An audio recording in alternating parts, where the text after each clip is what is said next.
یا ایها الذین آمنو، اے د ایمان خاوندانو، لا تتبعوا خطوات الشیطان، تاسو تابعداري مکوئ د قدمونو د شیطان.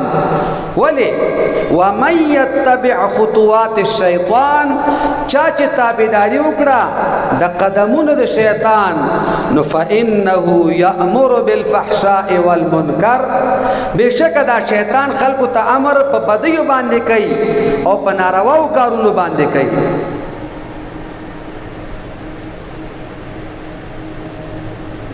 یأمر بالفحشاء والمنکر، په فحشاو درته امر کوي او په منکراتو یې کوي. منکرات څه ته وایي او فاحشات څه ته وایي؟ فحشات چې ورته وایي منکرات دي ته وایي چې د شریعت نه خلاف وي، د شریعت نه خلاف یو کاری دي ته منکر وایي. او فحشا څه ته وایي؟ فحشا دې ته وایي چې د شریعت نم خلاف یو کارم بد وي، د شریعت نم خلاف وي او کارم بدي. لکه مثال درته وایم چې ستاسو په ذهن خلاص شي، سود دا منکر دی، ګناه ده، خو د ده مقابله کې غلا بیا فحشا ده. ولې غلا ګناه هم ده او بده خبره هم ده که نه؟ غلا ګناه هم ده او بده خبره هم ده. یا مثال په توګه باندې بل طرف ته راش، زنا دا ډېر بد عمل دی، فحشا دي، انسان ور سره شرمیږي، خو د دې فحشا مقابله کې زنا خو بده ده، ولیکن د الک سره زنا بیا د دې نم بده ده. که دا قبیحترین عمل دی، هغه بیا ورپسې اقبحترین عمل دی. ګوره شیطان تاسو ته په دواړو کارونو باندې امر کوي، هم درته وایي منکر وکړه، هم درته وایي چې فحشا وکړه. نو د شیطان تابعداري به نه کوي. قرآن کریم ځای په ځای موږ ته وایي. بل آیت مبارک کې راځي سوره بقره کې، انما یأمرکم بالسوء والفحشاء، دا شیطان چې دی تاسو ته په بدو کارونو باندې امر کوي او په فحشاو باندې امر کوي. غواړي مسلمان چې تا وشرموي، غواړي مسلمان چې ستا عزت لوټ کړي، نو ته به د شیطان نه منې.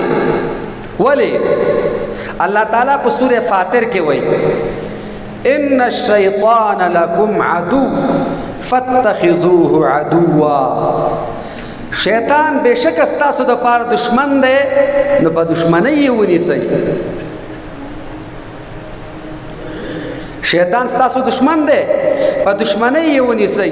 بل ځای کې الله تعالی مسلمان ته یو غیرت ورغورځوي، هغه غیرت دا دی چې دې شیطان ستاسو مور او پلار بربند کړه په جنت کې.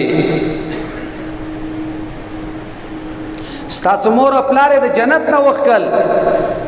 نو زمونږ او ستاسو پښتو کې یو کار دی، چا چې تا سره زیاته کړی او به بخي، خو که د پلار سره چا زیاته وکړي یا د مور سره، نو څوک یې نه بخي.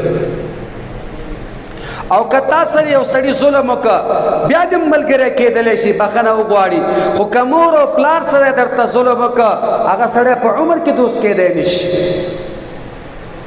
نو شیطان الله فرمایي دا ستاسو داسې دشمن دی چې ستاسو مور او پلار یې د جنت نه راویستلي دي.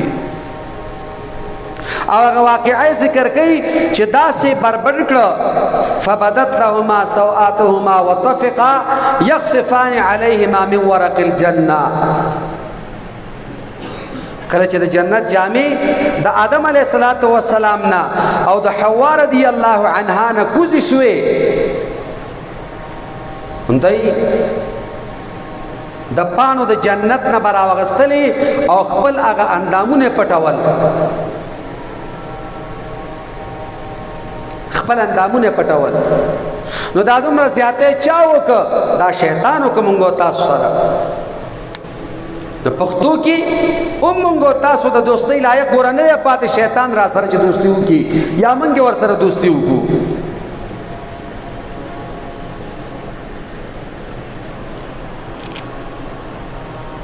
اوس پښتو کې یا مونږ تاسو عقل نه پښتنه وکړو. یو انسان سره د دې چې الله و استاسو مور او پلار سره بدی کړي دا دې اندازې ته او بیا هم د شیطان منی، نو دوه کارونه دي. یا خو به دا سړی قمقلی او یا به دا سړی بې غیرت دی. درې ملاره خو نه جوړي.